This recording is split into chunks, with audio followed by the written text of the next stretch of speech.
muy buenos días a todos, muy buenas tardes, muy buenas noches, en función donde se encuentren. Mi nombre es Antonio Steger, soy profesor de la Facultad de Psicología de la Universidad Diego Portales en Chile, y estoy muy contento de poder moderar este panel titulado El trabajo en Chile entre la precarización neoliberal y la promesa democrática del proceso constituyente, que hemos organizado en conjunto con 4 colegas que estamos acá presentes y que vamos a estar a cargo de desarrollar esta discusión, este panel.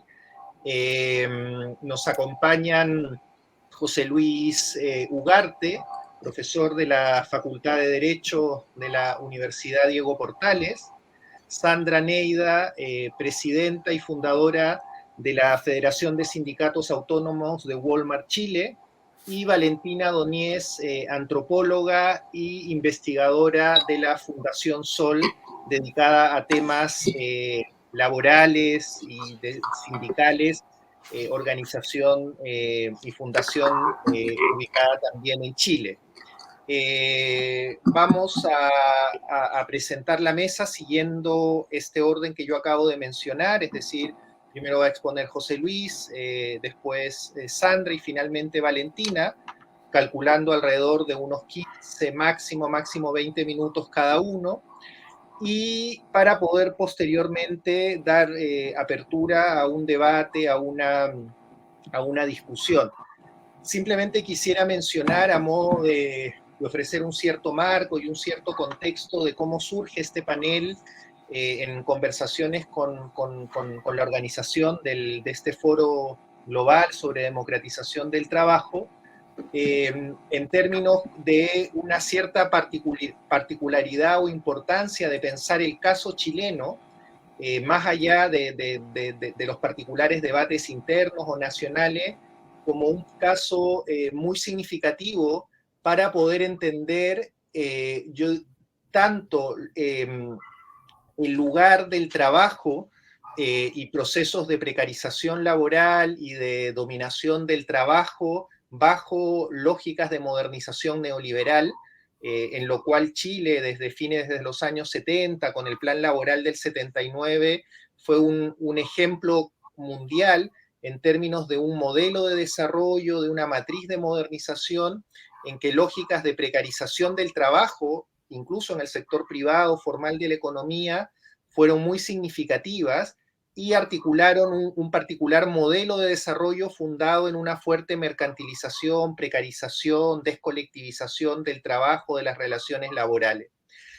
Y en Chile, de alguna manera, hay un proceso que parte del 2005 de repolitización, revitalización sindical, y que de alguna manera en el estallido social de octubre del 2019 adquiere una expresión más política, sociopolítica, y posteriormente da lugar a una salida institucional en torno a la Convención Constituyente, que actualmente está sesionando de cara a construir una nueva constitución, y donde obviamente uno de los temas centrales del debate, hasta ahora no ha sido tanto así, pero es parte de las cosas que está en discusión, en disputa, es justamente la pregunta por el lugar del trabajo, la centralidad del trabajo en un nuevo pacto social, en un nuevo modelo de desarrollo en la sociedad chilena, ¿no? Entonces, esa transición, y de ahí el título del panel, entre un lugar, una representación, una articulación del trabajo bajo una matriz neoliberal con las distintas consecuencias precarizantes que conocemos a nivel nacional, internacional, un proceso de acción colectiva, de repolitización que impugna en gran medida ese ordenamiento sociojurídico, sociopolítico, socioeconómico, y un contexto actual de debate y discusión en que justamente está en juego cómo uno podría rearticular en términos jurídicos, institucionales, de modelos productivos, un lugar del trabajo donde la pregunta por la democratización de las relaciones laborales, la democratización del trabajo, tanto hacia adentro de los espacios productivos, pero también en términos de la centralidad del trabajo para la construcción de una sociedad democrática en un sentido más amplio, de ciudadanía, de lazo social, de cohesión social, están en juego y en disputa. Y ese es un poco el arco temporal, conceptual que está en el espíritu de poder proponer esta mesa de discusión en este foro internacional. Y también quizás algo que yo no estoy mencionando, pero que probablemente acá con los colegas saldrá o en el debate, que es obviamente lo que la crisis y la pandemia por COVID le ha añadido también a este ciclo de discusión y a este proceso social, ¿no? Una crisis de la pandemia o la pandemia, las cuarentenas también con una crisis económica, pérdidas de empleo y una nueva expresión de la precarización de muchas formas de empleo y de trabajo en la sociedad chilena que también han cuestionado, me parece a mí, varias de los supuestos y las representaciones sobre el lugar y la centralidad del trabajo en la vida social. Entonces, esos son un poco las coordenadas generales de la discusión y tenemos como el privilegio, la suerte de contar en este panel, yo creo que con 3 actores, personas que han sido claves de distintas maneras en este proceso de discusión, impugnación y transformación del mundo del trabajo en Chile, desde distintas trincheras, lugares, más académicas, sindicales, de la sociedad civil, como son José Luis, Sandra y Valentina, y yo creo que efectivamente vamos a poder tener una mirada amplia de ese proceso que he tratado de contextualizar para poder después abrir la discusión. Entonces, sin más, agradeciendo a todos y a todas quienes nos escuchan y agradeciendo muy especialmente a José Luis, Sandra y Valentina, que entiendo estamos más cerca, pero igualmente lejos, así que no nos hemos podido saludar, pero les ofrezco la palabra entonces y partimos con José Luis. Yo simplemente calcular 15 minutos y en principio apelemos como a la autorregulación. Si alguien empieza a extenderse en demasía, ahí le haré un pequeño comentario para poder ajustarnos a los tiempos. Así que muchísimas gracias y gracias también, por supuesto, a los organizadores y organizadoras del Foro Global por todo el trabajo que han hecho y eso, muchas gracias y adelante, José Luis. Muchas gracias, Antonio, por la invitación a las personas que organizan el foro global. Bueno, en 15 minutos voy a tratar de retratar la pregunta sobre si con el proceso constituyente se pone en juego el modelo de relaciones laborales chileno, ¿no? Como tú bien lo señalabas, este modelo se caracteriza desde la dictadura por mantenerse estructuralmente. O sea, no han habido modificaciones relevantes a su base, a su núcleo, desde el retorno a la democracia. Y para no alargarnos en este punto, este modelo se caracteriza por muy poco poder para los trabajadores, muy poca fuerza desde el punto de vista sindical, una huelga muy regulada, muy restrictiva y una negociación colectiva encorsetada, encapsulada en la empresa, sin posibilidad que los trabajadores opten por niveles distintos de negociación colectiva, como ocurre en otras tradiciones. La pregunta entonces, si ese modelo, que insisto, se ha mantenido en lo sustancial durante estos 50 años, está en juego en el proceso constituyente, ¿no? Esa es la pregunta que voy a intentar responder en estos minutos. La respuesta es sí, obviamente. O sea, por primera vez en estas décadas, existe la posibilidad real, efectiva, de modificar la estructura de este modelo de relaciones laborales que fue diseñado por la dictadura y que, insisto, tenemos vigente hasta hoy. Para que eso ocurra, para que este modelo de relaciones laborales con mucha debilidad sindical, con escasa negociación colectiva, con una voz muy fuerte desde el punto de vista de los empleadores, para que eso ocurra, para que esa transformación pueda producirse, en mi opinión es necesario que se den 2 condiciones en el proceso constituyente. Dos condiciones, unas condiciones primero de naturaleza sustantiva. Es necesario que se incorporen determinadas normas y que reconozcan derechos constitucionales y fundamentales a los trabajadores, por una parte, pero además es necesario que se den algunas condiciones procedimentales. Es necesario además que existan reformas a la forma en que funcionan las instituciones que pueden afectar este proceso.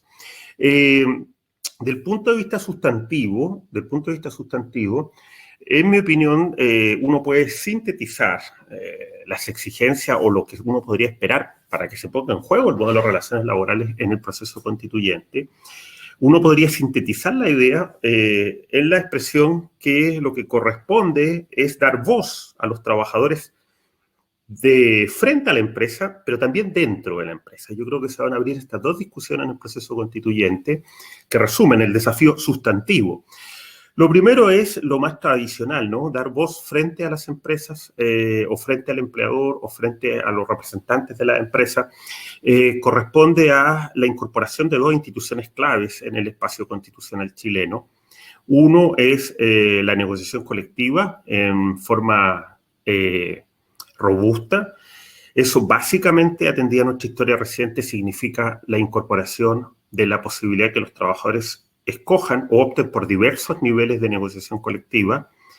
Eso no es común en el derecho comparado desde el punto de vista constitucional, pero en el caso de nuestra tradición y nuestra historia reciente, eso debería estar expresamente incorporado en el proceso constituyente. O sea, desde el punto de vista de la negociación colectiva, es fundamental que nuestro proceso reconozca la posibilidad dentro de ese derecho de que los trabajadores escojan y opten y el legislador pueda dar vía a la posibilidad de distintos espacios de negociación colectiva. Me parece eso como una piedra fundamental de una transformación. Y lo segundo es el reconocimiento en términos también robustos del derecho a huelga. Una particularidad para los que nos escuchan desde otros países es que la Constitución del 80, la Constitución de la dictadura, no reconoce el derecho a huelga. Es uno de los pocos países de la tradición occidental, llamémoslo así, que no reconoce este derecho. Y parece muy relevante, más allá que ha habido jurisprudencia en ese sentido, parece muy relevante habilitar el derecho a huelga en el propio espacio constitucional. En ese caso, en este punto, la huelga debe ser reconocida atendiendo a nuestra historia reciente también. Y en esa mirada, la huelga debe incorporar la posibilidad de independizarla de la negociación colectiva. También parece interesante que en el espacio constitucional no se ate, no se vincule, como es muy importante en la tradición latinoamericana, que es considerar la huelga como una herramienta dentro de la negociación colectiva. Se va a jugar mucho en la constituyente la posibilidad que, en esta materia, la posibilidad que la huelga se construya como un derecho autónomo que no está subordinado a la negociación colectiva. Bueno, ahí tenemos, en mi opinión, las dos grandes, hay más, por supuesto, pero por razones de tiempo no me voy a explayar en otras, pero ahí tenemos las dos grandes variantes, los dos grandes elementos para dar voz a los trabajadores relevantemente frente a la empresa. Pero también ha surgido en el último tiempo, y va a ser parte del debate constituyente, tengo pocas dudas de eso, la posibilidad de otorgar voz dentro de la empresa, o sea, la posibilidad de abrir el debate que se vincula mucho a este foro, ¿no? La posibilidad de avanzar hacia la participación de los trabajadores en las direcciones de las empresas, especialmente en los directorios, ¿no? Aquí hay terminologías que en cada país cambian, pero nos estamos refiriendo a medianas o grandes empresas y la posibilidad que están constituidas como sociedades, y todo el debate acerca de el espacio democrático en el lugar de trabajo, o sea, cómo los trabajadores participan. No es el objetivo de este foro, pues no a discutir si una participación de los trabajadores, sería muy interesante, es democracia o no. Yo creo que con un mínimo realismo político, yo no creo que estemos apuntando en el proceso constituyente chileno a formas genuinamente democráticas. No estamos hablando ni de autogestión, ni de participación paritaria de los trabajadores. Más bien estamos en la tesitura, la mayor en el derecho comparado a todo esto, particularmente europeo, que es la de participación en ciertos porcentajes en el espacio directivo general de las empresas. Ese es un debate que, guste o no guste al mundo sindical, se va a abrir. Supongo que va a generar polémica, va a generar cierta... No hay, como es un debate relativamente inédito en el caso chileno, va a generar cierta controversia, pero a mí me parece inevitable que sea parte del proceso constituyente. Ahora, eso podría hacernos entonces avanzar ya no solo en las clásicas herramientas de los trabajadores frente al poder empresarial, sino también comenzar a debatir, a avanzar un proceso de participación que en el caso constitucional, fíjense, no requiere una habilitación en detalle. Esto es bien interesante. El proceso podría avanzar simplemente en la enunciación del principio de participación, para dejar al legislador, o sea, a los gobiernos posteriores, junto con los parlamentos, la posibilidad de habilitar en detalle, a construir la gramática, por decirlo así, de esta participación. En mi opinión, eso sería una interesante opción, porque junto con permitir esa habilitación constitucional de la participación, abriría el espacio democrático necesario para que todos los actores incluidos puedan manifestarse. Y además, y con esto déjenme simplemente mencionarlo en este punto, la incorporación, al menos a nivel de principio, de la participación de los trabajadores, despejaría el más que evidente debate que se va a generar en nuestro sistema, en nuestra cultura legal, por así decirlo, la posibilidad que esa incorporación vulnere el derecho de propiedad de los propietarios o del capital o de los accionistas. Un debate que se ha presentado en todos los países o en la mayoría de los países donde se han incorporado fórmulas de esta naturaleza. La habilitación constitucional, o sea, su anclaje constitucional, nos permitiría fortalecer la posibilidad legislativa posteriormente de esa incorporación de trabajadores en los directorios en porcentajes que habrá que conversar.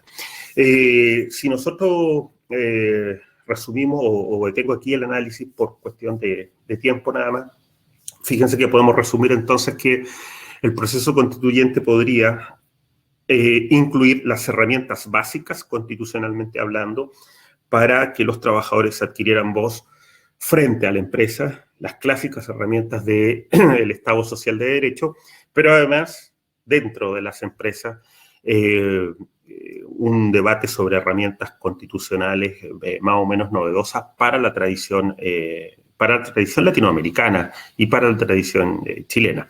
Pero no basta con estas condiciones sustantivas. Es necesario además que el proceso constituyente, y esto quiero destacarlo porque en los foros que se organizan en Chile suele pasar, en mi opinión, algo oscurecido, es la necesidad que en ese proceso se incluyan condiciones procedimentales de democracia política que son claves para estas transformaciones. Me refiero fundamentalmente, esta cuestión es más oscura, suele ser más de abogados interesados en este tipo de cosas, digamos, es menos simbólica, incluso menos poética, que es la regulación de fundamentalmente dos dimensiones procedimentales. Uno, el procedimiento legislativo propiamente tal. Es clave que en la nueva estructura constitucional el procedimiento legislativo sea estrictamente mayoritario, de manera tal que no mantengamos la tradición de leyes con quórum especiales o supramayoritarios que hacen a veces muy difícil o en la práctica pueden hacer imposible muchas de estas transformaciones.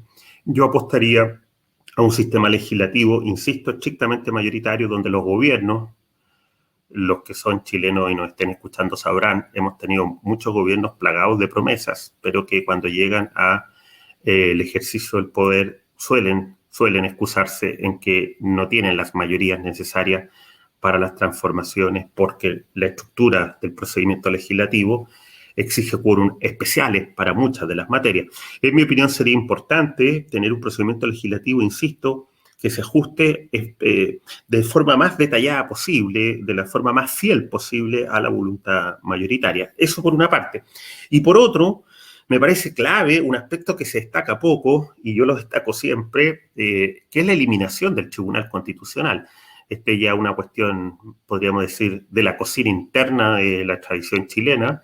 Probablemente esto pueda sonar extraño a un auditor externo o extranjero, pero la tradición chilena en materia del Tribunal Constitucional ha sido más bien desastrosa en las últimas décadas.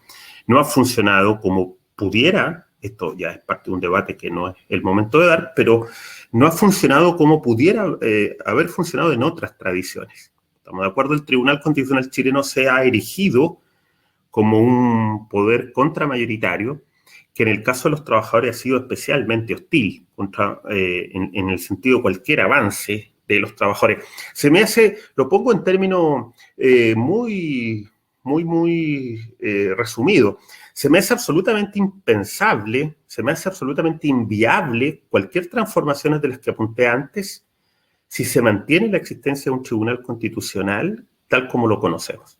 No hay ninguna posibilidad de que eso pueda ocurrir. De manera tal que parte del proceso de poner en juego el modelo de relaciones laborales es la transformación, la eliminación del Tribunal Constitucional. Por eliminación del Tribunal Constitucional podemos entender dos cosas. Uno, su eliminación radical, la inexistencia de la institución. No es una institución, como ya lo sabemos, como todos lo saben, no es una institución inherente a los sistemas legales. Es una institución que es parte de una tradición fundamentalmente europea y que fue importada a América Latina, y en el caso latinoamericano sus resultados no han sido los mejores y insisto, en el caso chileno ese tribunal se ha erigido como el protector del orden económico y social de la Constitución del 80, cuestión que no se la estoy atribuyendo yo, es el propio tribunal el que ha dicho en varias sentencias, incluso en materia laboral, en la sentencia más relevante, y está en materia de trabajo, el tribunal sostuvo sin ningún tapujo que su función era garantizar el orden económico establecido en las bases de la Constitución del 80, o también podemos entender por eliminar su reforma radical, o sea, su reducción, la pérdida de importancia de ese tribunal que, les recuerdo, todos lo saben, opera dentro del proceso legislativo, con la posibilidad de inhibir los proyectos de ley que los gobiernos democráticos puedan intentar avanzar. De manera tal que con eso me parece que se cubre la dimensión procedimental. Por supuesto, se me quedan muchas cosas más fuera, pero si esto fuera una suerte de negociación, si ustedes me entregaran un procedimiento legislativo mayoritario sin tribunal constitucional, en mi opinión quedan las puertas completamente abiertas para una transformación del modelo de relaciones laborales. Termino con dos consideraciones, estoy tratando de ser lo más fiel al tiempo que nos han otorgado. Entonces, para resumir brevemente, 30 segundos, ¿está en juego el modelo de relaciones laborales en el proceso constituyente? Por supuesto, está en juego, como nunca ocurrió en las últimas décadas. Eso requiere, sin embargo, que confluyan o concurran condiciones sustanciales, que es la dimensión de derechos, la incorporación de normas de derechos que fundamental y constitucionales clásicos de la tradición laboral, occidental, etcétera, pero además condiciones procedimentales que son claves para que el proceso tenga éxito de transformación. Termino con dos consideraciones finales dentro de mi tiempo. Uno, esta es la mitad del problema, ¿no? Esto también hay que tenerlo en cuenta porque el proceso constituyente habilita la transformación, no la realiza por sí mismo. Por lo tanto, lo que va a requerir después de la nueva constitución, se va a requerir transformaciones legislativas que en materia laboral son tan esenciales como las transformaciones constitucionales. La Constitución, para decirlo de otra manera, abre la opción para esa transformación, no la realiza por sí mismo y eso va a requerir posteriores gobiernos que hagan, que implementen legislativamente estas transformaciones.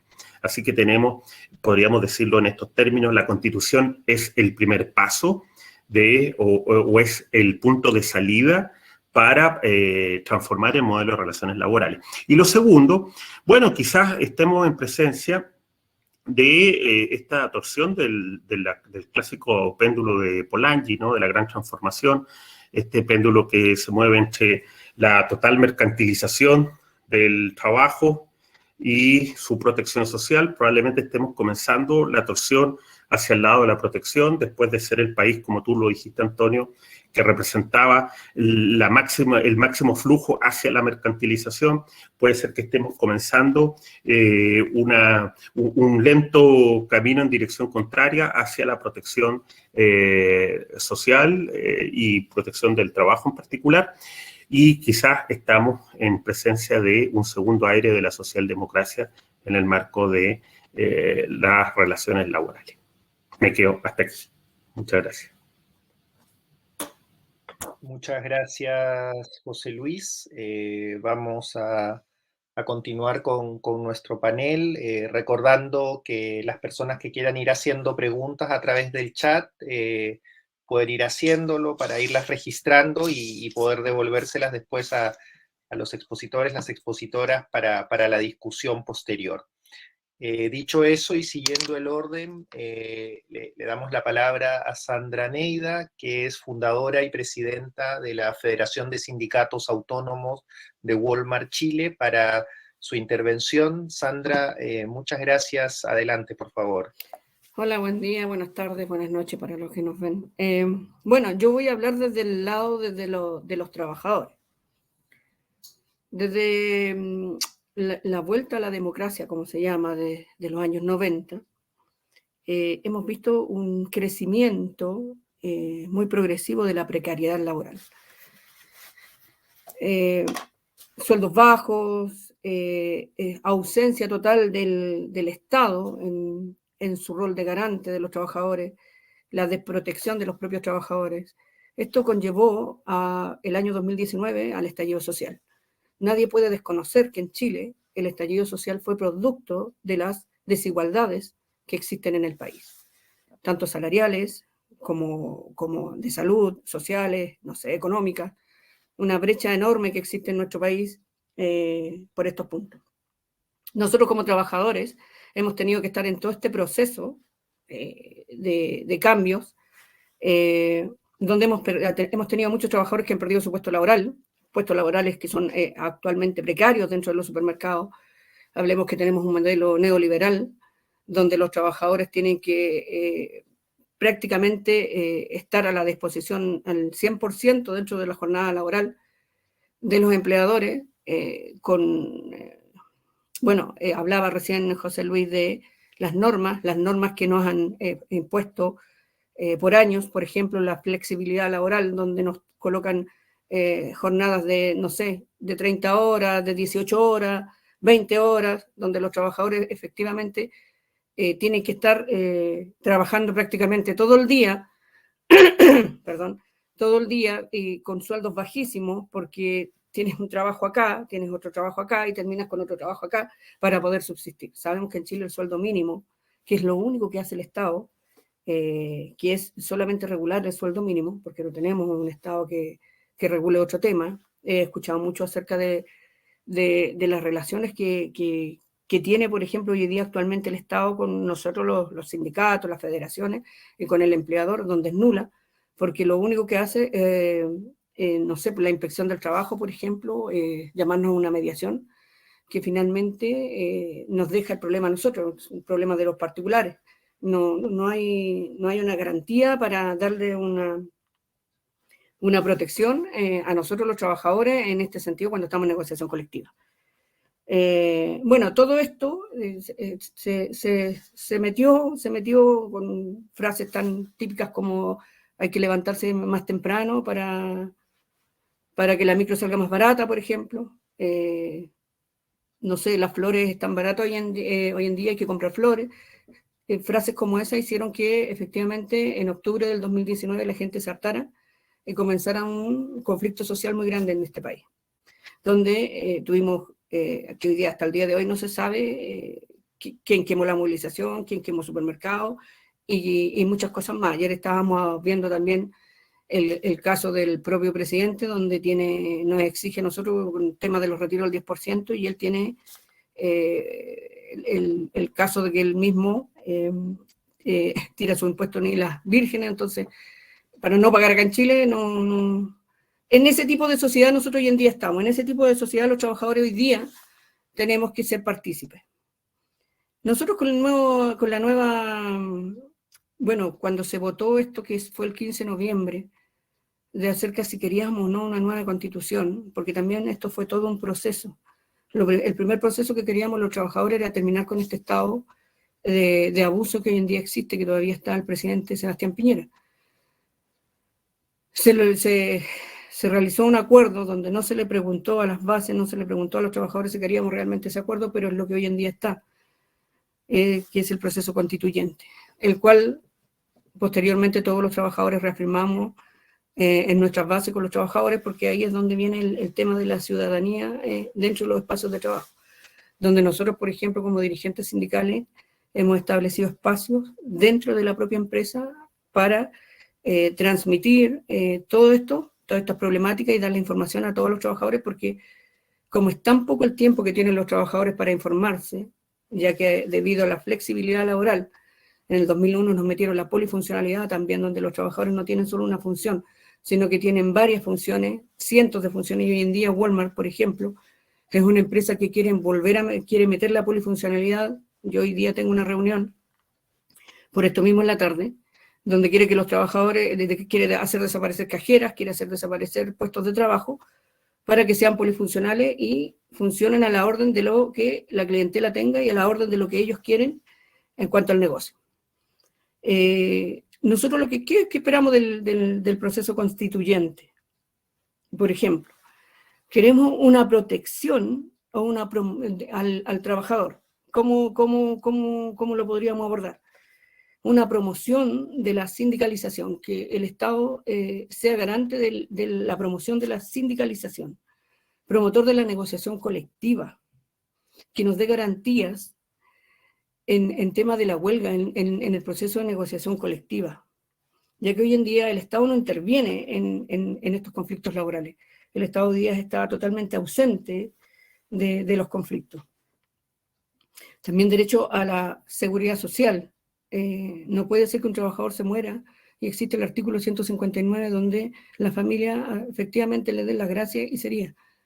Eso no puede pasar. Tenemos el caso de fallecimiento del trabajador, la empresa tiene cero compromiso con lo que con la familia, tenga hijos o no tenga hijos, cero compromiso, porque existe un artículo hoy en día que hace que ese trabajador prácticamente, como siempre hemos dicho, sea un número y sea reemplazable fácilmente.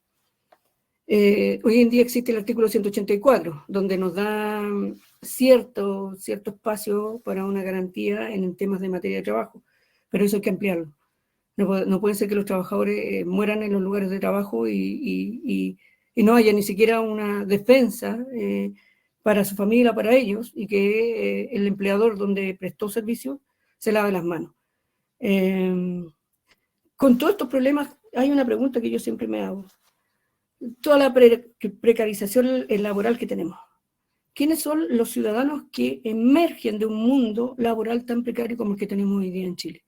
¿Qué tipo de trabajadores hoy en día están saliendo para volver a laborar? Por ejemplo, la juventud, los niños más jóvenes que no tienen estudio, que terminan su cuarto medio acá en Chile y entran al mundo laboral. Con toda esta situación de precariedad, desprotección, con un Estado ausente, ¿qué tipo de trabajos es el que se les ofrece? La migración, por ejemplo. ¿Por qué Chile tiene muchos migrantes y tiene el problema de la migración? Porque los migrantes están ejerciendo los puestos de trabajo que muchos dicen, no, los chilenos no quieren hacer. No, señores, no es que los chilenos no quieran hacer, los chilenos lo hacen. Ya están haciendo esos trabajos por un salario mínimo. ¿Por qué se dice que Chile emergió en los años 90, que tuvo mejores condiciones? No es que los trabajadores tengan mejores sueldos, es porque se endeudaron. El sistema capitalista hace que se endeuden y a través de la deuda puedan tener cosas materiales. Bueno, para mí el tema de la nueva Constitución es un tema bastante relevante. Creo que con el plan laboral de la dictadura y la continuidad en los gobiernos, entre comillas, yo digo democráticos, no hemos avanzado absolutamente en nada. El año 2016 también se modificó el libro cuarto de la negociación colectiva, que fue en abril del 2017, comenzó a regir, donde se ha visto que cuando hay un proceso de huelga los trabajadores tengamos que poner trabajadores para que estén trabajando por los servicios mínimos. ¿En qué parte del mundo pasa que si existe una huelga efectiva tengamos que poner trabajadores para que el negocio funcione? Eso no es huelga. Se le llamó huelga pacífica. Sabemos que cuando hay una huelga es porque existe un conflicto entre el empleador y los trabajadores. No podemos disfrazar y colocarles nombres a cosas que no son. Somos contraparte y siempre lo vamos a hacer. Que podamos llegar a un entendimiento es distinto. Cuando también se hablaba habló José Luis de la participación de los trabajadores en los directorios de las empresas.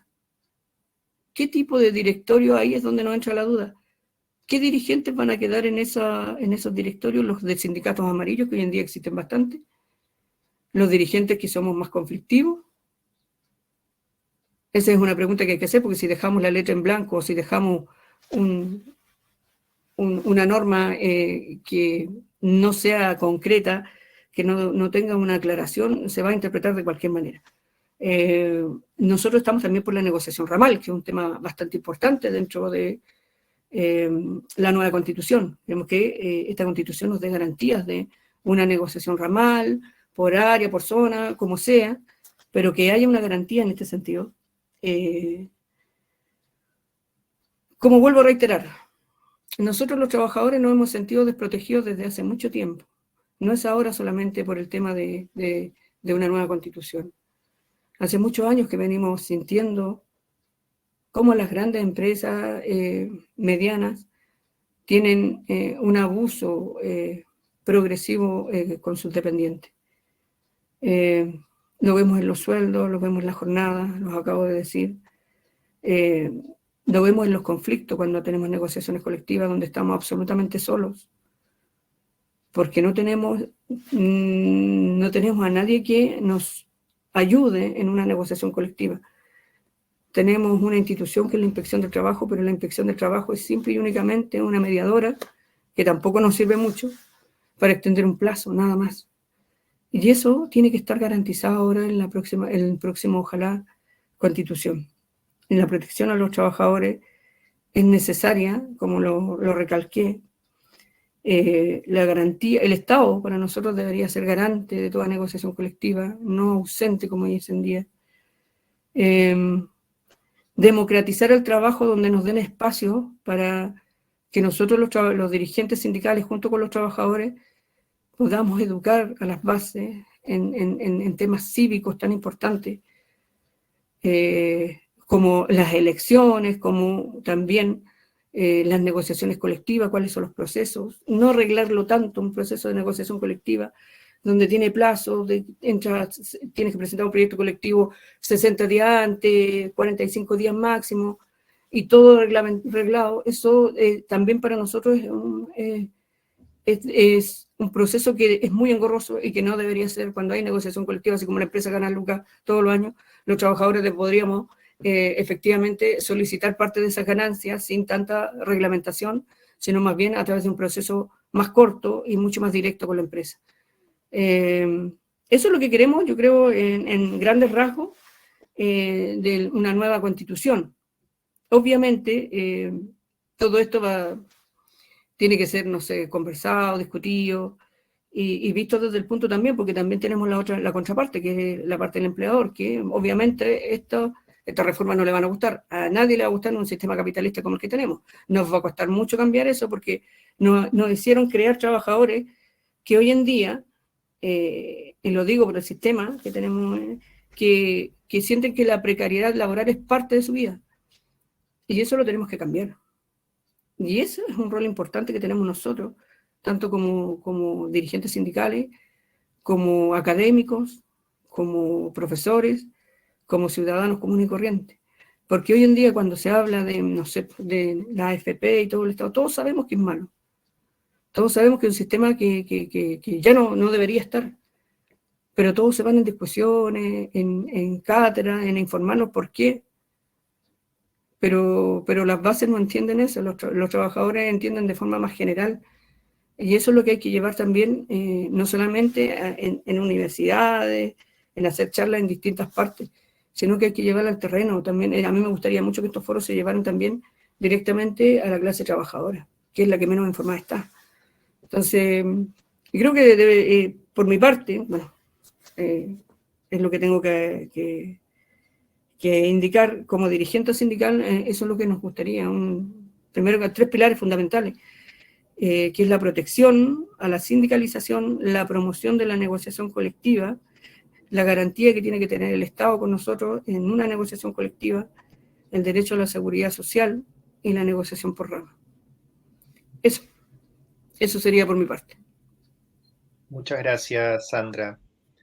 Bien, seguimos entonces ahora con la tercera presentación a cargo de Valentina Doñez, investigadora de la Fundación Sol. Adelante, Valentina, muchas gracias. Muchas gracias a ti, Antonio. Parto también saludando a mis compañeros, compañeras de la mesa, a Sandra, a José Luis, grandes amigos, por supuesto, nos hemos visto en muchas partes. Bueno, yo que salí tercera voy a redundar quizás en algunos elementos, podría decirse que voy a apuntalar algunos de los argumentos que ya han dicho mis colegas, pero que creo que es importante para tener en cuenta la magnitud de algunos fenómenos. Adelante. Yo voy a... ¿La próxima, por favor? Bueno, y aprovechando, saludar también a todas las personas que estuvieron detrás de este evento, el Global Forum on Democratizing Work, que es una experiencia muy interesante que nos lleva también la posibilidad de conocer distintos contextos nacionales. Como les decía, entonces voy a hacer una breve contextualización que cabe remarcar en este contexto, obviamente, de debate constitucional, después algunos resultados, algunos antecedentes del sistema de relaciones laborales chileno y pensar algunas alternativas que va a ser el grueso para poder seguir reflexionando, ¿no es cierto? Adelante. Como contextualización, y ya lo dijeron Sandra, José Luis y también Antonio, la siguiente, por favor. Tenemos que tener en cuenta que estamos teniendo este debate en una situación bien particular. Primero, hay un modelo chileno que se venía presentando hacia afuera como una situación deseable, un alumno espectacular del capitalismo, y justamente el presidente Piñera en octubre del año pasado, del 2019, habla de que Chile es un oasis. Pero eso también convive, obviamente, con las manifestaciones que justamente desde el 19 de octubre estallaron en Chile. Entonces lo que hay que leer es que hay dos caras de una misma moneda. Por una parte, una élite que presenta el caso chileno como muy bueno hacia el mundo internacional, pero por dentro, como han dicho muy bien Sandra, está lleno de una precariedad absoluta. La siguiente. Antes de pasar, obviamente, a esos resultados, hay que decir por qué se estaba presentando a Chile como un caso de modelo exitoso, ¿no es cierto? Y aquí 4 indicadores bien generales. Por una parte, el crecimiento del Producto Interno Bruto per cápita ha ido subiendo, lo que tiene obviamente la trampa de los promedios, ¿no es cierto? En promedio, Chile estaba creciendo muy bien para este indicador. Segundo, la incidencia de la pobreza también, promedio, había bajado sostenidamente desde los años 90. Tercero, la matrícula en la educación superior había subido espectacularmente desde los mismos años 90. Y por último, otro tema que ahora está tomándose el debate tiene que ver con el control de los precios, o sea, la estabilización de los precios, y eso quiere decir que teníamos una inflación bastante reducida, especialmente en el contexto internacional. La siguiente, por favor. Eso era entonces los elementos de este modelo chileno exitoso, pero por debajo, y como ya fuimos diciendo, los resultados que tenemos en el mundo del trabajo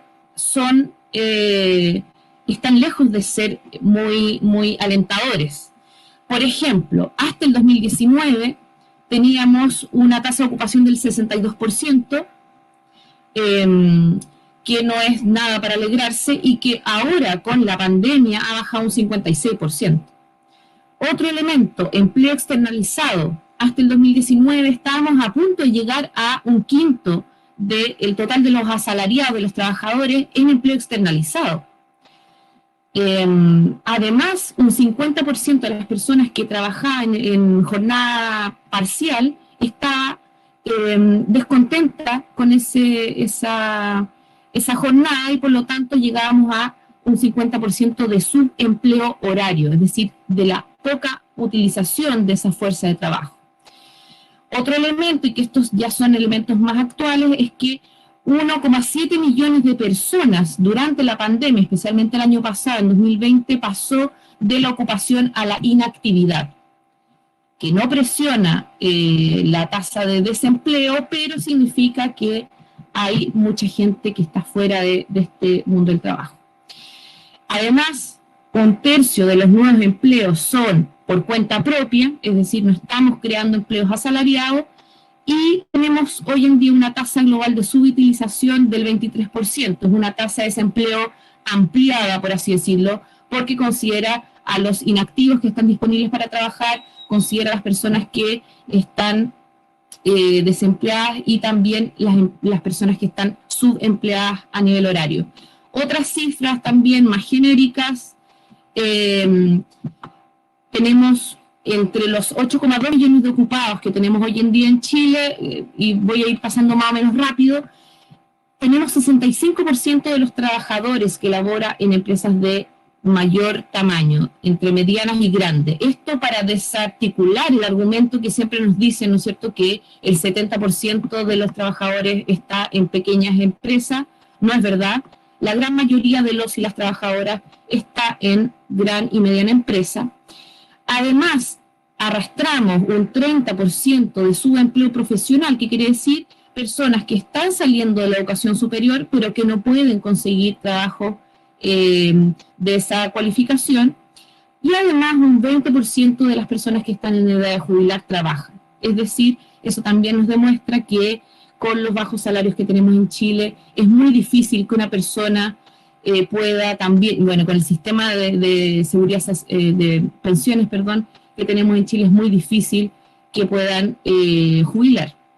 Además, considerar el 6,9 millones de personas inactivas, de las cuales cerca de 2/3 son mujeres que están encargadas de labores del hogar y que son totalmente olvidadas del mundo del trabajo, que no tienen ninguna participación en lo que significa los frutos del trabajo. Adelante, la próxima. Aquí también voy a pasar un poco más rápido.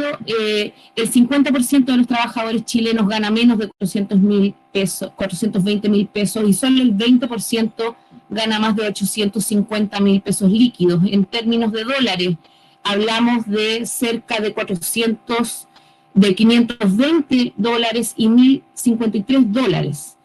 Eso es absolutamente insuficiente para los precios y para el costo de la vida que está en Chile.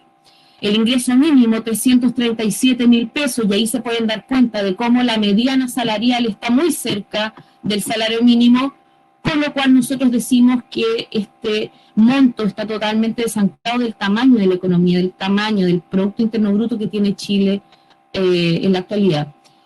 Pobreza. Por una parte tenemos que, si contabilizamos la pobreza solamente ligada al ingreso del trabajo y al ingreso de las pensiones, un 39,9% de las personas en Chile se consideraría en una situación de pobreza, versus el 10,8% con la metodología oficial. Siguiendo con el tema de la pobreza, un 54,7% de los ocupados no puede sacar a su familia de la pobreza. Una familia promedio de 4 personas, eso quiere decir que los salarios tampoco están permitiendo que los trabajadores dejen de ser pobres. Siguiendo con lo que decían también Sandra y José Luis, la deuda se ha convertido en un elemento fundamental para vivir, tanto así que tenemos 4,1 millón de deudores morosos en junio del 2021. Y en pensiones también, el 50% de quienes cotizaron entre 30 y 35 años, casi toda una vida, tiene una pensión autofinanciada menor a 300.000 pesos. La siguiente, por favor. En términos de fragmentación de la organización y la acción sindical, poniéndole un poco de cifra a lo que ya habíamos hablado, hay un 15,9% de sindicalización, lo cual podría ser una sindicalización no tan baja, pero hay que entender que en Chile tenemos 11.900 organizaciones sindicales, casi 12.000 sindicatos, y que por lo tanto están absolutamente fragmentados, y el 50,8% tiene 40 o menos afiliados. Es decir, son sindicatos pequeños, son sindicatos impotentes, son sindicatos que compiten en la misma empresa porque existe pluralismo sindical. Además, no tiene una penetración total en las empresas porque solamente existe en el 6,3% de las empresas. Eso obviamente tiene que ver con los tamaños de las mismas empresas, pero hay que ver cómo este sistema anclado en ese modelo resulta insuficiente para cubrir la economía en términos amplios. La tasa de cobertura de negociación colectiva es un 20,9% de los asalariados, pero hay 8.500 contratos, convenios, instrumentos colectivos, por lo tanto está absolutamente fragmentada también la institución de la negociación colectiva. Adelante. La próxima.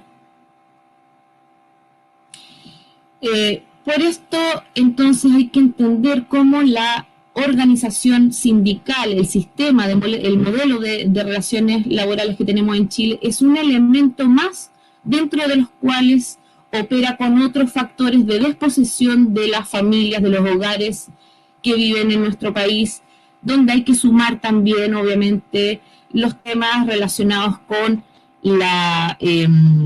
con el salario mínimo, con los derechos de la naturaleza, con el endeudamiento, con la estructura tributaria, pero rico, y con la mercantilización de los distintos derechos sociales, como la salud, las pensiones y la educación. Todo eso configura, entonces, un elemento altamente conflictivo que, obviamente, tenemos hoy en día que transformar. Adelante.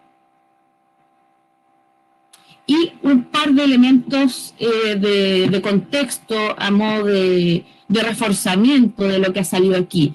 Primero, ¿cuáles son los antecedentes directos del modelo del sistema de relaciones laborales chilenos y el plan laboral? Porque no ha habido ninguna transformación en estos últimos años que nos haga cambiar la situación. Y aquí hay que tener en consideración dos elementos que estuvieron en las ideas matrices. Uno tiene que ver con que el creador del plan laboral, José Piñera, hermano de nuestro actual presidente, dijo: la negociación colectiva no tiene que distribuir ingresos, no tiene que distribuir la riqueza. Y el segundo punto, la negociación colectiva tiene que, el actual sistema tiene que anular la lucha de clases, anular el conflicto entre empresario y trabajador. Esas dos ideas matrices, entonces, obviamente, desestructuran lo que es un sistema maduro de relaciones laborales. Y entonces, uno de los pilares, además de una huelga que no paraliza, como ya lo dijeron, una negociación colectiva de nivel de empresa, el paralelismo sindical que ya dijimos, es también la despolitización del mundo sindical. Lo aísla de la reflexión política. La próxima. ¿Me quedan minutos, no es cierto, Antonio? Sí, adelante, Valentina. Perfecto. Adelante. Porque me parece muy interesante, ya habiendo citado lo que significa el plan laboral de 1979, hacer referencia en un plano más histórico, digamos, más completo de qué es lo que pasa en el siglo XX. ¿Por qué? Porque si bien ese plan laboral revoluciona, transforma radicalmente las relaciones laborales e inspira, digamos, unas nuevas relaciones laborales, hay que tener en cuenta cuáles fueron los elementos que durante el siglo XX construyeron las relaciones laborales en Chile. ¿Cómo llegamos al 70, no es cierto?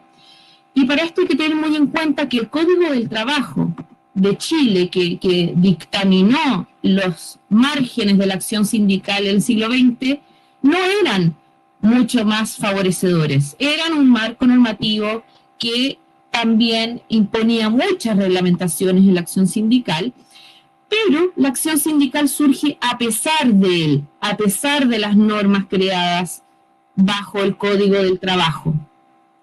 Entonces tenemos primero que durante los años 30 y 40 las organizaciones sindicales más activas pudieron negociar tarifados nacionales en conjunto con, digamos, de manera tripartita o bipartita con las organizaciones de empresarios, los gráficos, los trabajadores de la hotelería, los eléctricos.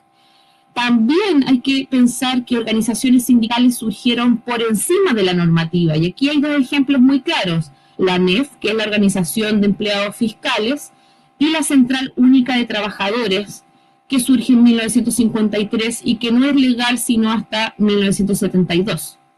Además, tenemos que entender cómo también el movimiento, la organización de trabajadores crea leyes.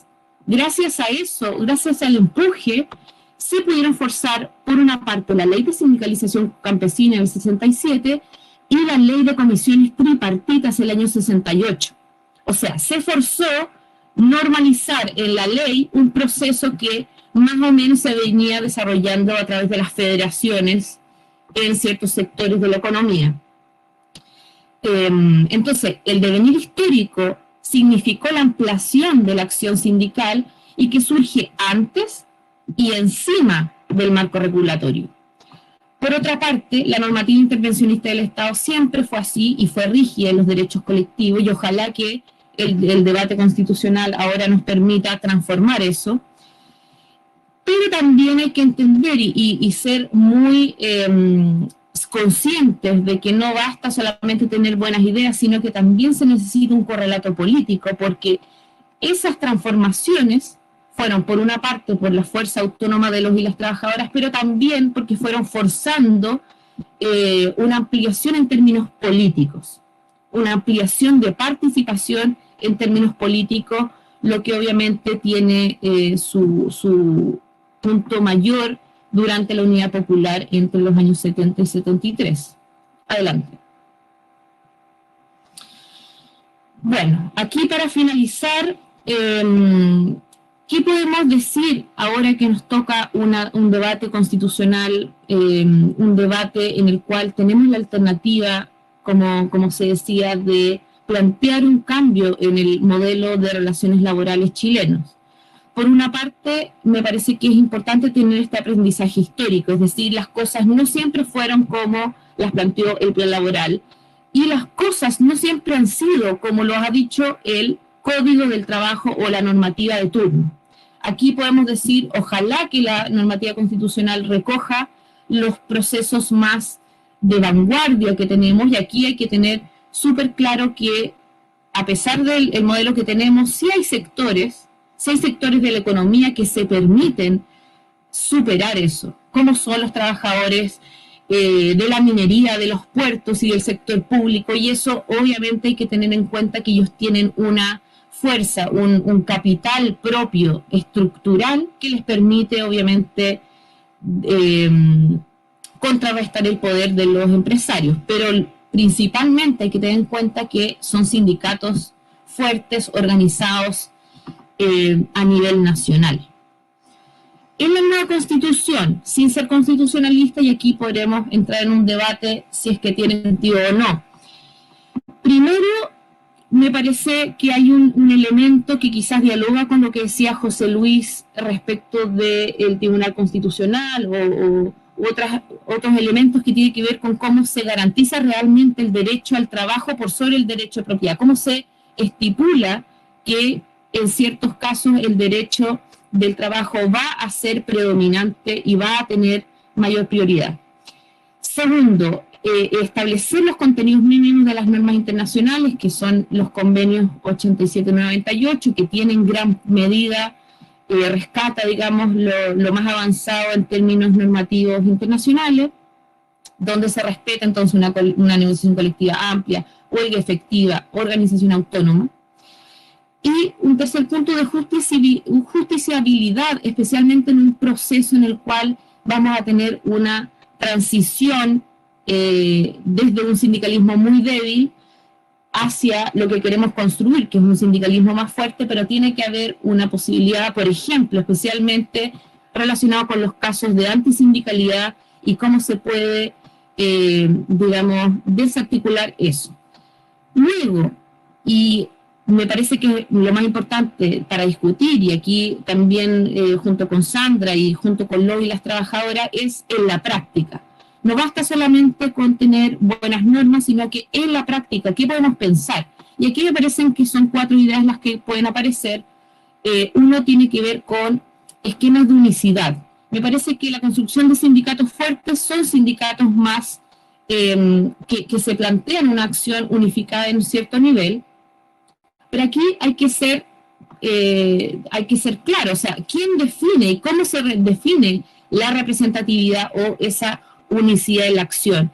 ¿Es de forma autónoma o la decide el Estado, como ocurre en la parte de, por ejemplo, en el caso argentino? Ahí hay un tema muy importante de cómo se garantiza la unicidad, pero cómo también se garantiza la autonomía de las organizaciones de trabajadores. Segundo punto, la posibilidad de gestionar o tener mayor injerencia en ciertos recursos. Por ejemplo, en la mantención de bienes comunes, o, por ejemplo, en los bienes, en los recursos que tienen las cajas de compensación, que ahora son temas, digamos, muy aparte, pero que también terminan siendo negociados y no aprovechados por las organizaciones directamente. Tercer punto, la democracia sindical, que me parece también central para plantearse organizaciones fuertes, organizaciones que tienen una estructura burocrática amplia, que tienen una representación amplia. Bueno, eso también es un desafío para los y las trabajadoras, que tengan canales de participación, canales de comunicación que vaya hacia arriba y hacia abajo, para que no se estructuren estas castas sindicales totalmente desconectadas de lo que pasa en el mundo, en el espacio de base. Y por último, pensar cuáles deberían ser las garantías de la acción sindical, el tiempo sindical dedicado, facilidades como el descuento por planilla, la cuota de cobertura que se le cobra a los no sindicalizados, y todos estos elementos que deberían garantizar la acción sindical. Bueno, cómo las organizaciones hoy se plantean cuáles deberían ser esas garantías para fortalecer la acción sindical, que permita hacer un contrapeso real al empresario. Eso por mi parte, me quedo aquí, me pasó un par de minutos. Gracias, Antonio, por dejarme terminar, y muchas gracias a todos y a todas por escucharnos. Muchas gracias, Valentina. Bien, vamos entonces, tenemos unos 25 minutos para poder ir abriendo una discusión. Hay algunas preguntas que se están planteando ya en el chat, y voy a proponerle al panel algunos puntos entre algunas ideas que fui tomando y algunas preguntas que aparecen en el chat, para poder hacer una primera ronda de comentarios de estas preguntas, y también si ustedes obviamente quieren comentarse entre ustedes lo que ha ido apareciendo en la discusión, ¿no? Que desde distintas claves, yo diría más obviamente jurídicas, José Luis, más desde el proceso de organización colectiva de trabajadores y trabajadoras que ha presentado Sandra en general, con un foco en el proceso de la sindicalización en el retail, y Valentina me parece que ha hecho un análisis más socioeconómico, estructural del modelo, y me parece en ese sentido que nos ofrecen un panorama completo, complejo, de la discusión en Chile, ¿no? Y quería yo proponer entonces algunos temas para la discusión, y ahí cada quien que tome un poco lo que le pueda parecer más interesante o más sugerente.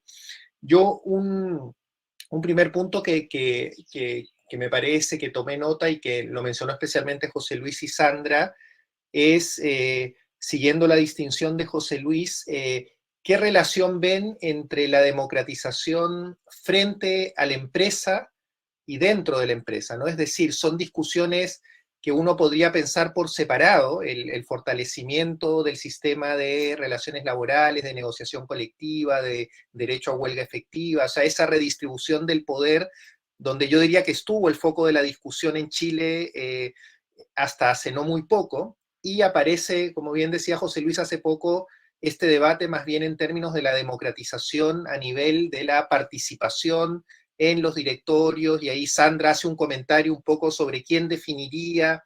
Entonces mi pregunta es, y quizás José Luis es quien lo planteó más directamente, son a su juicio procesos que están imbricados, que podrían darse por separado, cuáles son los riesgos o no de eso. En fin, ahí me surge una pregunta de cómo pensar esa relación, ¿no? Eso como un punto que yo quería proponer. Otro punto que preguntan acá en el chat es por cómo ven ustedes, yo creo que los tres han mencionado el tema de las negociaciones colectivas, lo que podría significar la utilidad de negociaciones colectivas territoriales en el caso de Chile, ¿no? No tanto bajo la organización, quizás a propósito de los niveles de la negociación, cómo la categoría de lo territorial podría o no jugar algún rol o lugar en esa reconfiguración de las relaciones laborales y las formas de negociación colectiva.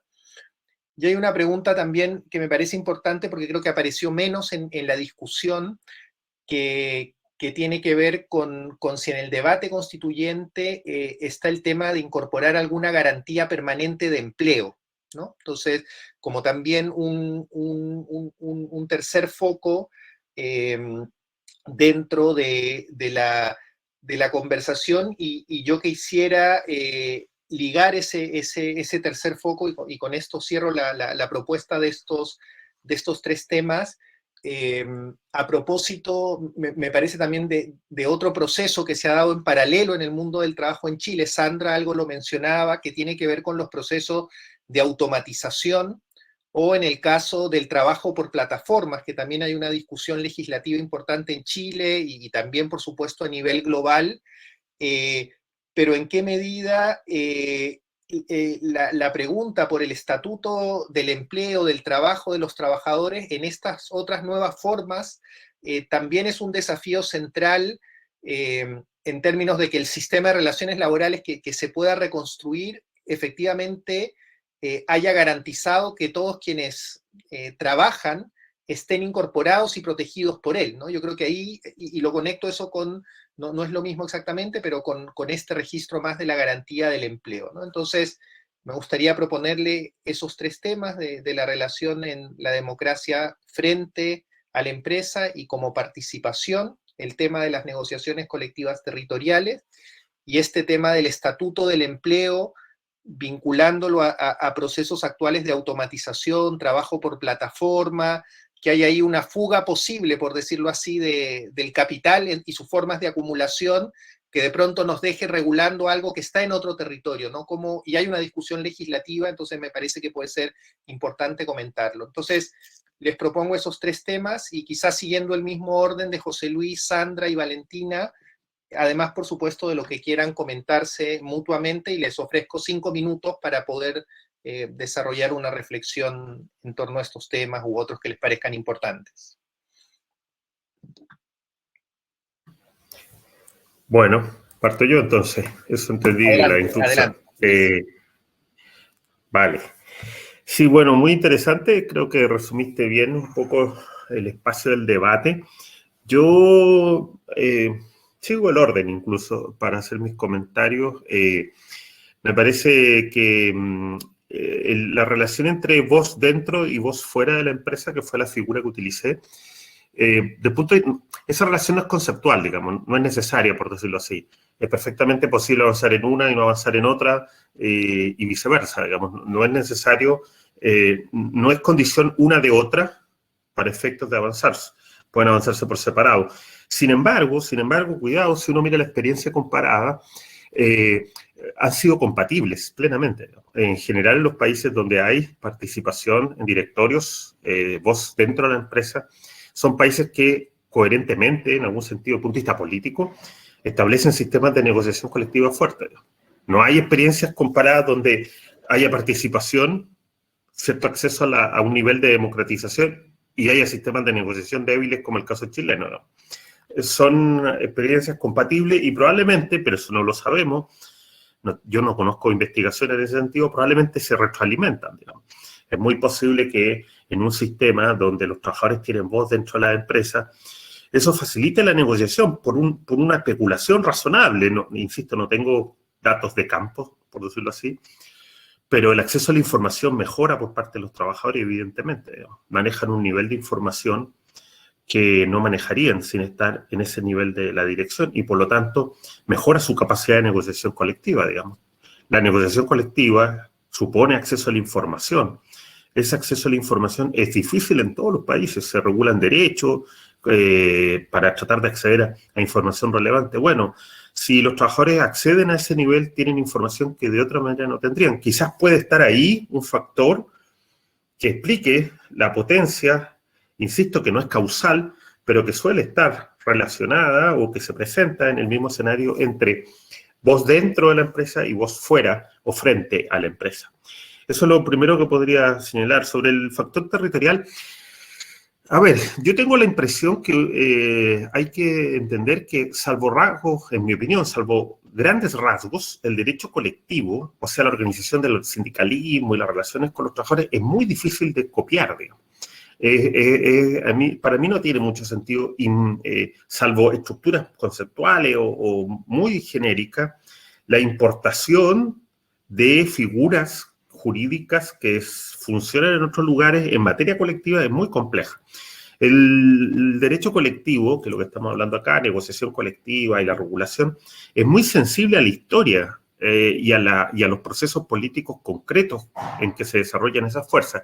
Y en ese sentido, la idea de factor territorial, si lo entendí bien, o sea, la idea que hay en algunos países del derecho comparado, o donde es muy importante el factor geográfico regional para efectos de la negociación colectiva, yo lo veo difícil en Chile. En principio diría, no por cuestiones jurídicas, insisto, sino porque no parece ser la forma en que se organiza el sindicalismo en Chile, no parece ser un factor relevante, por lo tanto me cuesta pensar, podría tenerlo, en la negociación ramal hay espacio para eso, digamos, negociaciones de condiciones mínimas para trabajadores por región. Eso técnicamente no presenta un mayor problema, pero desde el punto de vista histórico y de la política reciente, la organización de los sindicatos en Chile, no parece ser un factor que vaya a ser clave en el futuro inmediato, ¿estamos de acuerdo? Quizá eso se explique por la estructura fuertemente unitaria de nuestro Estado, lo que genera además organizaciones sindicales fuertemente unitarias también, eso tiene impacto en la forma en cómo nos organizamos. Pero en principio me cuesta ver en el factor territorial un elemento relevante. De facto, desde el punto de vista de la normativa regulatoria, es perfectamente posible incorporar esa variable. Ahora, que vaya a ser utilizada, en principio me cuesta pensarlo, pero bueno, insisto, es una cuestión a propósito de la pregunta. Bueno, y tu última pregunta, que tiene que ver con el estatuto, ¿no?, de protección, eso es bien interesante, porque yo creo que ahí hay que distinguir un par de cosas, digamos. Lo primero es que yo no conozco, o sea, es posible pensar una configuración jurídica constitucional que garantice el empleo. En general no existe eso en las tradiciones constitucionales occidentales, digamos. Eso hay que tenerlo claro. La idea de que habría un derecho a que el Estado te garantice un empleo, esa es una idea que no existe en general en la tradición constitucional comparable. La idea que más se acerca a eso, pero que no es eso, es el derecho al trabajo. Pero el derecho al trabajo se ha entendido más bien como estabilidad en el empleo, no como el derecho a acceder, digamos, forzosamente a un empleo dentro de un sistema específico, digamos. Yo creo que el derecho al trabajo es una garantía que va a ingresar al espacio constitucional en el proceso constituyente, pero es una garantía de estabilidad en el empleo, lo que no es menor tampoco, no nos engañemos. Varios de los debates que han expresado acá mis compañeras en este panel tiene que ver con la flexibilidad. La precarización en buena parte se construye por la flexibilidad de salida que hay en Chile, o sea, la posibilidad de despedir fácilmente a los trabajadores. Hay una suerte, desde el punto de vista legal, habría una exigencia de causal, pero hay unas causales tan abiertas, tan indeterminadas, como la causal de necesidades de la empresa, para los que nos escuchan desde afuera, una causal económica, digámoslo así, que en la práctica es un libre despido. Eso, un libre despido pagado, ¿no? Entonces, ahí yo creo que la incorporación del derecho al trabajo como cláusula constitucional va a generar esa tensión sobre si la legislación chilena cumple con ese estándar. Sin embargo, y para ir cerrando mi participación en este punto, sin embargo, sí es posible, y voy al punto de las plataformas, ¿no? Nosotros tenemos un interesante debate de plataformas. En el caso chileno hemos superado, en mi opinión, el debate que hay en muchos países, que es debate jurisprudencial, el debate de abogados, por así decirlo, que se produce, tú, Antonio, y bueno, todos los que están en este panel lo saben, literatura y abundancia, y en el derecho ni hablar, si son subordinados. Yo creo que eso nosotros lo hemos superado en términos al menos políticos, porque estamos debatiendo regulación propiamente tal. Y incluso hay dos proyectos que chocan frontalmente en el sistema legislativo chileno, y son proyectos regulatorios. Incluso el proyecto del gobierno, que atendía a la naturaleza ideológica de este gobierno, es un proyecto, podríamos decir, de negación total. Incluso el proyecto del gobierno, que lo hemos criticado, se abre a aceptar que hay que regular la figura del punto de vista legislativo. Lo que pasa es que la regulación que propone, bueno, podríamos considerarlo un disparate, pero es una regulación. Por lo tanto, nosotros hemos dado ese paso adelante. Es obvio que si el proceso constituyente se afianza y hay un proceso político transformador, como parece que pudiera ocurrir, es obvio que vamos a ir a la regulación de las plataformas, digamos. Hay un proyecto muy novedoso que yo creo que es interesante. ¿Qué tiene que ver eso con la constituyente?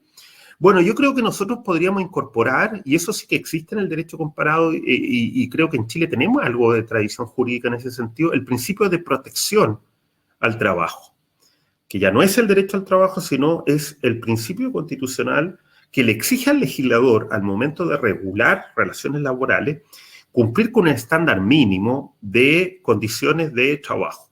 En el fondo, un freno jurídico, político a la flexibilidad radical que se planteó en la regulación laboral. Esto es bien interesante porque incorporar esa figura, uno podría cuestionar el proyecto del gobierno. El proyecto del gobierno en materia de plataforma es prácticamente darle un zócalo muy mínimo de derechos, pero mantenerlos sin la categoría de trabajadores. Bueno, quizás sea interesante incorporar en nuestro proceso constituyente, en la nueva constitución, un estándar mínimo que puede engarzarse con algo que decía por ahí Valentina, que es los tratados internacionales, que el legislador chileno al momento de regular relaciones laborales, por ejemplo las de plataforma, se someta a un estándar mínimo internacional en materia de regulación, y eso nos garantiza proteger el estatuto de empleo, de trabajo asalariado a partir de cierta dimensión cualitativa. Yo creo que eso es interesante, es un camino que puede abrirse en el proceso constituyente. Eso sería. Muchas gracias, José Luis. Sandra. Bueno, ante la pregunta de la democratización en los lugares de trabajo, la participación de los trabajadores, por ejemplo, en los directorios que yo recalqué cómo sería el sistema para elegirlo. Hoy en día las relaciones laborales que puedan tener los sindicatos, los dijo Valentina, depende del número de trabajadores que pueda tener una organización. Cuando una organización es bastante pequeña, creo que las relaciones laborales casi no existen. La empresa se relaciona solamente con organizaciones que tienen una representación que podrían generarle algún ruido dentro de los lugares de trabajo. Entonces, si tenemos un sindicato que es grande y no tenemos varios sindicatos chicos, cuando existen varios sindicatos chicos dentro de una misma empresa, la empresa está en su gloria, porque obviamente no tiene quien sea la contraparte fuerte para que ellos los enfrente. En cuanto yo he visto en otros países que existe, no sé, en Europa, donde participan los trabajadores en directorio, pero son elegidos en puestos que están en puestos públicos para que puedan participar. Creo que a Chile, con el tema del plan laboral y todo, estamos años luz, porque tenemos una central unitaria de trabajadores que todos sabemos que es partidista, que están más preocupados de los problemas de los partidos políticos que de los propios trabajadores. Entonces, a mí me genera ruido que efectivamente si en la nueva constitución se dijera o quedara esto establecido, ¿qué pasa con los sindicatos que no tienen una representación? Nosotros cuando vamos a relaciones laborales nos enfrentamos a un panel de 5, 6, 7 abogados, todos del área laboral, que llevan años trabajando, y nosotros somos dirigentes que tenemos, no sé, trabajamos en una empresa y no tenemos las capacidades como las tienen ellos, o no tenemos los estudios que tienen ellos.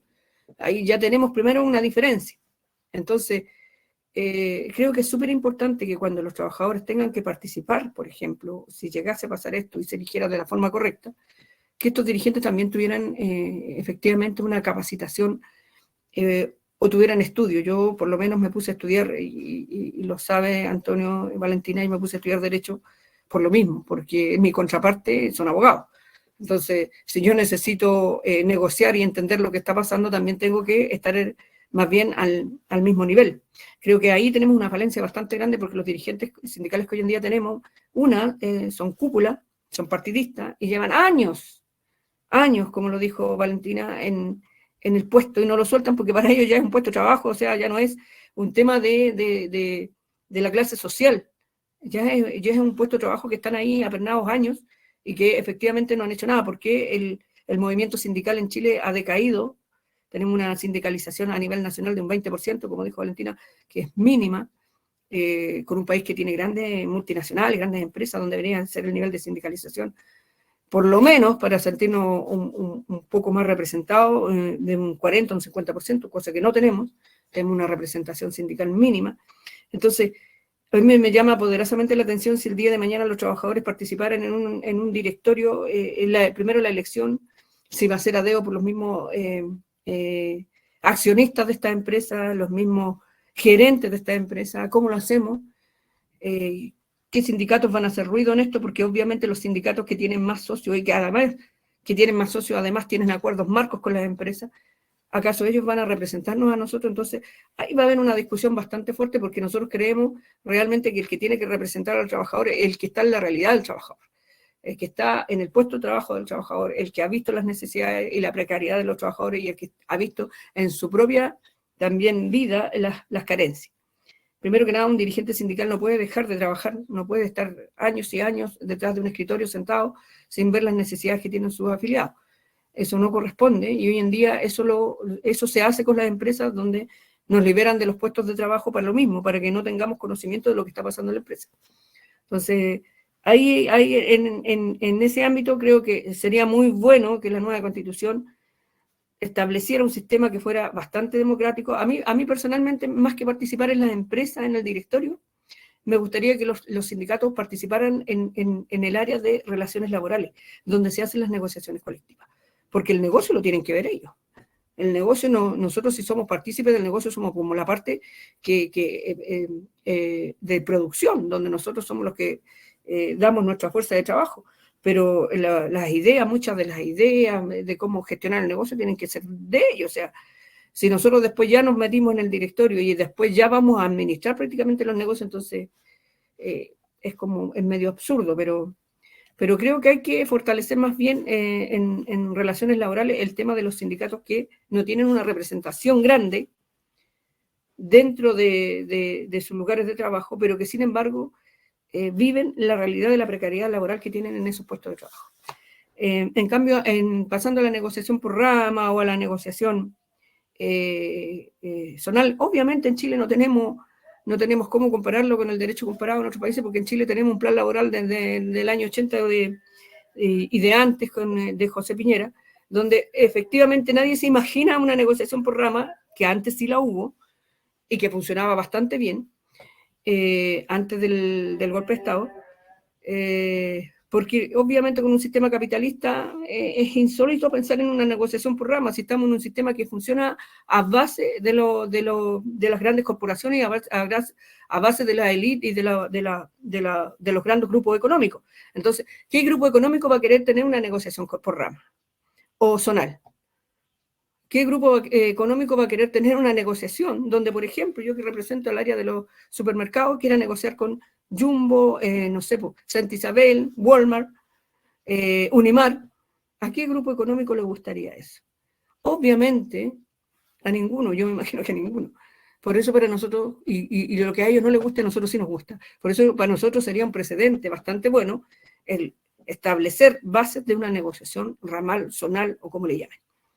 ¿Ya? Y en cuanto al sistema de protección o que garanticen empleo, yo creo que ahí está la base de todo, teniendo dirigentes sindicales que participen en relaciones laborales en una empresa, donde no se mire por la cantidad de socios, sino que se mire por lo que realmente está peleando o que lo que está hablando ese dirigente o los dirigentes sindicales, que tiene que ver con la precariedad laboral, que tiene con las garantías, con la negociación colectiva, a la vez con un sistema ramal, vamos a dar protección al trabajo, porque un trabajador se va a sentir plenamente, no va a tener un empleo que nunca lo despidan, porque eso no pasa, como se dijeron, pero ese trabajador que siente que está bien representado en una organización sindical, que se le escucha su problema, que tiene una negociación que pone pisos mínimos, como por ejemplo un sueldo base, como por ejemplo lo podríamos estar discutiendo hoy en día, y lo discutimos, la colación y la movilización de los trabajadores, eso debería ya estar garantizado. Ninguna negociación colectiva debería no empezar si no tenemos eso como, no como piso, sino que ya debería estar hecho. O sea, la ley debería decir,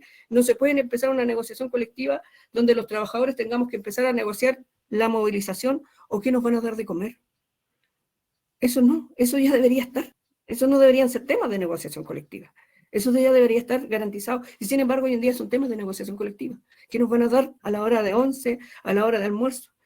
Eso no debería pasar en el siglo XXI, pero lo pasa, y pasa en Chile. Entonces, si nosotros efectivamente tenemos la participación de los dirigentes sindicales como corresponde, no partidistas, no con cúpulas, no que llevan años sentados y que realmente conozcan las necesidades de los trabajadores, con una negociación que puede ser por rama, va a ser un sistema que va a garantizar a ese trabajador, a ese mismo trabajador, si entra en una empresa, que se siente protegido. Aparte de la protección que puede realizar, la protección que tiene que realizar el Estado. O sea, empecemos primero que, aparte de la protección que nos tiene que dar el empleador, el primero que nos tiene que proteger es el Estado. Para eso tenemos un Estado. Hoy en día no lo tenemos. No tenemos, nosotros como trabajadores no tenemos ninguna protección del Estado en el trabajo, porque son relaciones entre particulares, y eso es lo que hay que cambiar. Entonces, yo creo que todo este conjunto daría para que a lo mejor no podemos garantizar, entre comillas, de que nadie lo despida. Deberían, como dijo ahí José Luis, hoy día tenemos un artículo que es el 161, necesidad de la empresa, que si miráis feo te pueden echar del trabajo. O sea, a ese nivel estamos hoy en día en el país. Entonces, cuando a mí me dicen que el país está bien, que el sistema que tenemos nosotros es un sistema democrático, que tiene participación los trabajadores, yo de verdad a veces digo en qué mundo están, porque no es así. Porque hoy día el sistema que tenemos es demasiado no democrático. Gracias, Sandra. Perdón, es solo porque estamos a 2 minutos del cierre del panel, que me imagino que como sistema global informático nos van a sacar como de la transmisión. No, muchas gracias. Es solo para ofrecerle a Valentina un par de minutos, 1 minuto y medio, para cerrar con algunas ideas y de ahí ya poder despedir el panel. Adelante, Valentina. Está muy difícil hacerlo, así es que solamente voy a tratar de lanzar un par de ideas. Quiero rescatar lo que dije respecto de la importancia de considerar una memoria histórica, no solamente desde el plan laboral, considerar la necesidad de innovación. Vamos a tener que innovar sobre práctica, y las preguntas que nos estamos haciendo, las preguntas que se hacía Sandra o José Luis, van a ser fundamentales. Y también cierto nivel de promoción y garantía respecto de la institucionalidad. Esos 3 elementos fundamentales. Sobre el estatuto laboral de empleo de los trabajadores, me parece que vamos a tener que pensar en una forma de organización que no establezca diferencias por condiciones de empleo como punto de partida. Me parece que la negociación colectiva tiene que ser vista en un sentido muy amplio, y en ese sentido ver alternativas articuladas, tanto de rama como territorial, porque ahí van a ser los propios actores que decidan. Y también respecto de la garantía de empleo, derecho al trabajo, me parece que un planteamiento interesante puede ser cómo ver formas distintas de empleo, no necesariamente a través de empleadores privados, y estoy pensando en ciertas discusiones que se están dando en el mundo anglosajón sobre el derecho a la garantía del empleo, que pueda ser trabajado desde las formas de empleo territorial, comunitario, de cuidados. Entonces, no quedarse solamente con la forma de empleo de mercado que tenemos pensado, sino que pensar nuevas formas de empleo. Ahí, bueno, me quedo, no sé si ya no estamos en el aire. Muchas gracias, Valentina.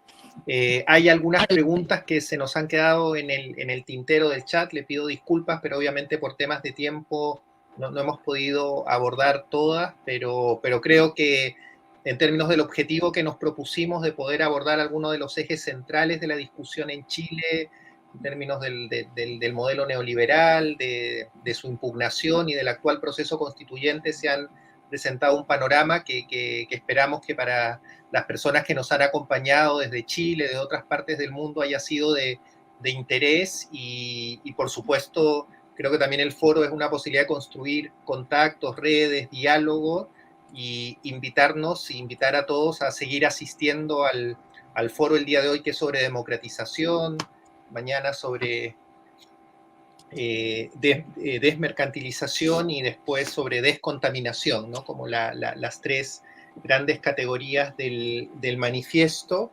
Y bueno, agradecer mucho a José Luis, a Sandra, a Valentina, un abrazo muy grande, muchas gracias a todos y a todas por acompañarnos, y ojalá tengamos otros espacios para encontrarnos, como decía también Sandra, en espacios más locales, en la universidad, en distintos foros nacionales, internacionales. Así que muchas gracias a todos y a todas, y muy buenos días, muy buenas tardes. Buenas tardes. Gracias, José Luis, Sandra, Antonio. Chao, Hasta luego. Un abrazo. Chao. Un gusto. Chao. Abrazos. Cuídense.